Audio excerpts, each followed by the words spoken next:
मौलाना जलालुद्दीन रूमी के ज़िंदगी बदल देने वाले अक़वाल।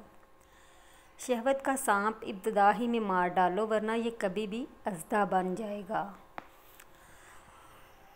खिदमत खलक सिर्फ़ खुदा की खुशनुदी के लिए करो, खलकत के कबूल करने से तुम्हें कुछ नहीं मिलेगा। जो इश्क सिर्फ़ रंगो रूप की खातर होता है, वह दरअसल इश्क नहीं, बस फ़स्क है। जो शख्स खुशगवार ज़िंदगी बसर करता है, वो तल्ख मौत मरता है। मोहब्बत मुर्दे को नई ज़िंदगी बख्शती है। गम मत करें, जो चीज़ आपसे छीन गई है वो किसी और शक्ल में आपको ज़रूर मिलेगी। माँ बाप के साथ आपका सलूक ऐसी कहानी है जो लिखते आप हैं, लेकिन आपकी औलाद आपको पढ़ के सुनाती है।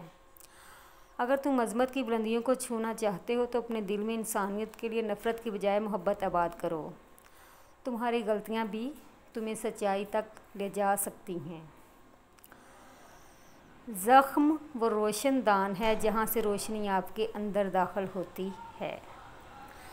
तुम्हारी असल हस्ती तुम्हारी सोच है, बाकी तो सिर्फ़ हड्डियाँ और खाली गोश्त है। अपने दिल को उस वक्त तक तोड़ते रहो जब तक ये खुल ना जाए। अपनी आवाज़ की बजाय अपने दलाइल को बुलंद कीजिए। फूल बादल के गरजने से नहीं, बरसने से उगते हैं।